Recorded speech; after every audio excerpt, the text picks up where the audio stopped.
Hey guys, how's everybody doing today? This is just going to be a quick video. I'll try to keep it quick anyway.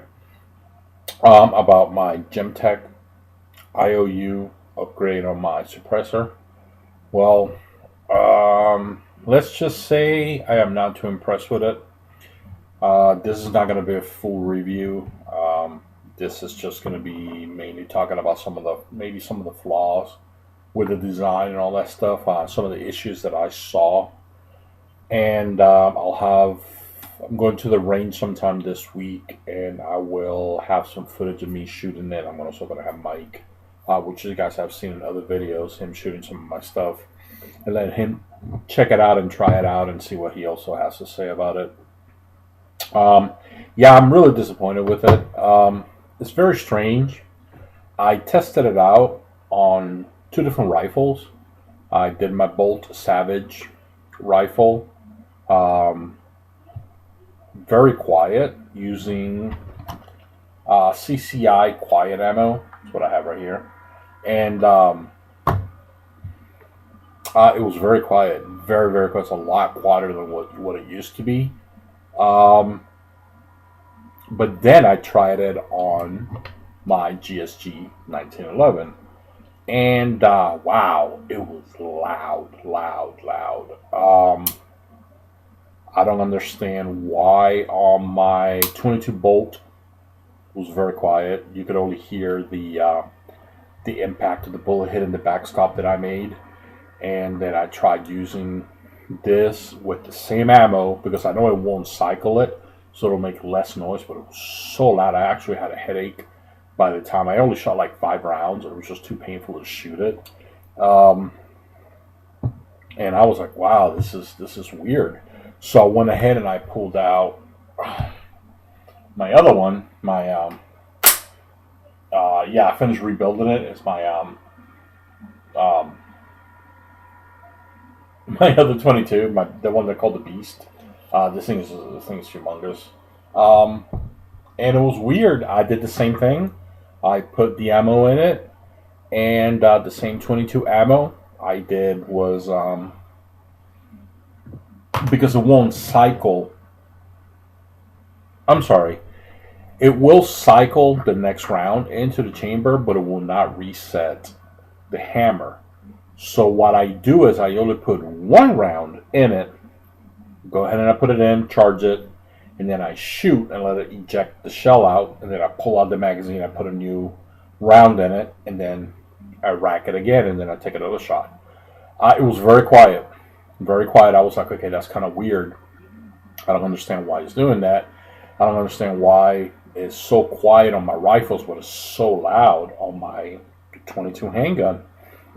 I can't figure that out. And then another thing that I noticed was when I was moving the suppressor from host to host, um, the core will actually come undone, which that really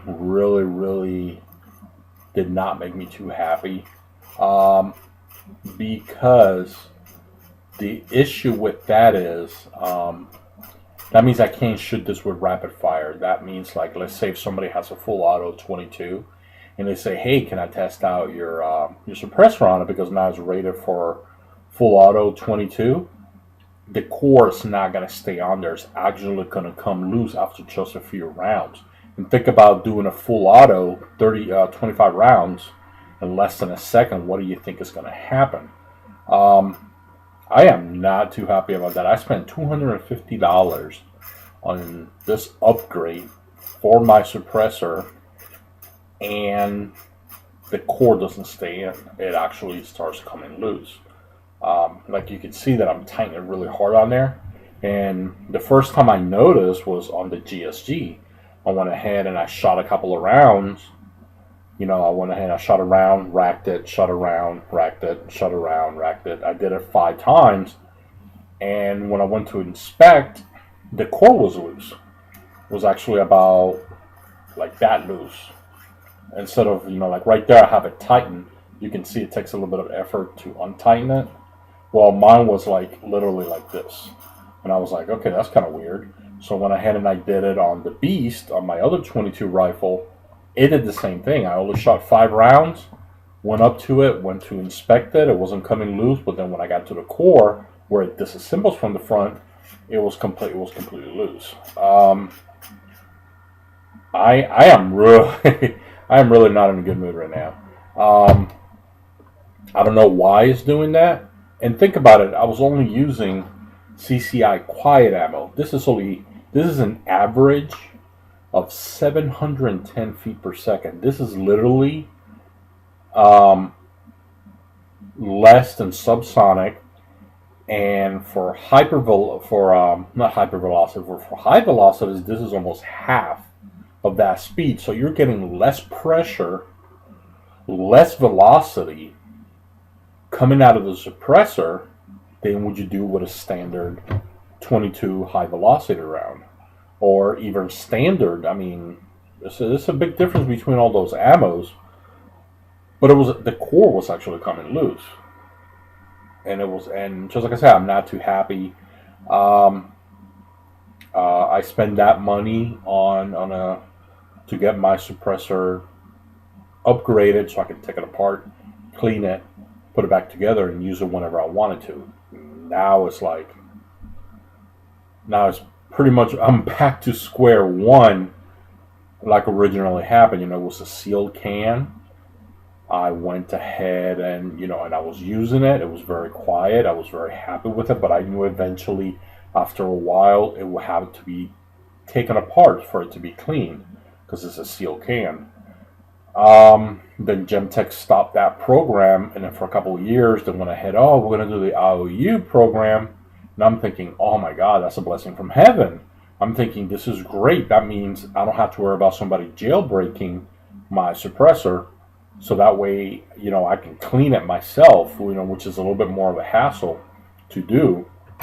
And I was thinking, wow, it was kind of steep. The price was steep. Like in my other video, I said it cost $249. I included return shipping, and you get, of course, the little case, the patch, and a couple other things, which I can understand the price because of all of that. But now, after testing it out, put less than 100 rounds through it, all of a sudden just starts coming apart with extremely low velocity ammo, and I'm lost for words. I really am. I wish I would have waited. I wish I would have waited and other people to do a report to see how it comes out. Maybe just the way mine was rebuilt. Maybe they accidentally did something wrong. I'm not sure, to be very, very honest with you. I keep looking over here because I know I told you guys that my monitor broke and I'm using my TV. So I got to look at the TV to make sure about the timer, and then the camera's over here. So sorry about that. But yeah, so I wish I would have waited for more reports to come out, more things to come out instead of spending the money, because I could have taken that 250. There's a local company here in Mims that actually builds. I'm sorry, not build. They make their own suppressors. 22 suppressors for $240, or 250. I'm sorry. So that means I could have just gone over there, used my credit card, used the money that I had saved up for this, and just paid off the suppressor, and waited the 4 to 6 months, and I would have gotten a brand new suppressor. I could have taken the original one and just left it as is without rebuilding it, and then just use that one. People want to train and stuff like that, and then I can use this one, and then the one that takes apart is the one that I would use, for other things, like for hunting and stuff like that. Because if you go hunting and stuff like that, in Florida they got a lot of humidity, so it'd be easier to take apart, clean it, and put it back together, and make sure that suppressor, stays clean and working at all times. But just like I said, I'm really disappointed in this.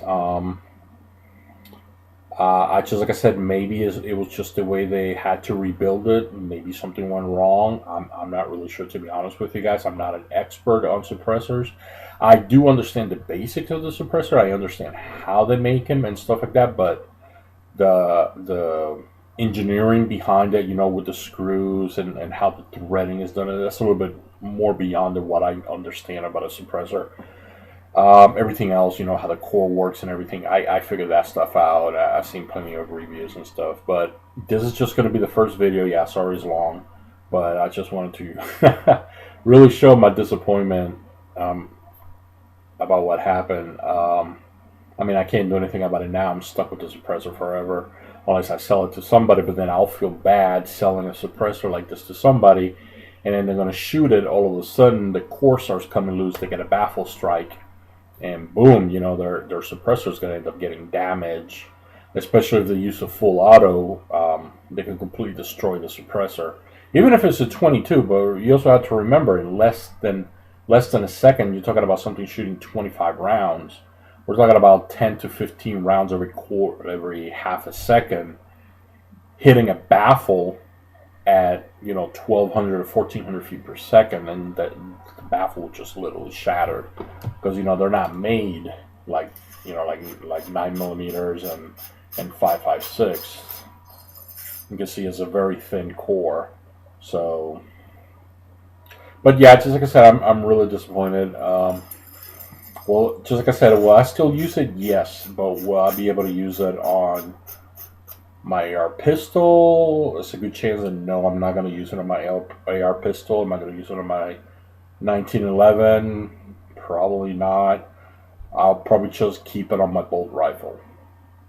That's probably about it. I wanted to use it for all of that. I was never expecting these kind of issues to come up. So okay, guys, that's enough of me rambling. I will have a second video of me shooting it, and maybe it's just me. So just like I said, I'm gonna have Mike Tango 6 go ahead and shoot it and try it out when we go to the range, and I'm gonna bring my SBR out there and try it out and see what happens. It could be, I could be that I'm looking at it wrong. It might not have been Gemtech's fault. It could have been error, you know, my fault, but we'll find out. And I'll bring a video of that. I'll have my contour camera that day. So, all right, guys. Well, you all have a good day. God bless, and remember, train and be safe out there.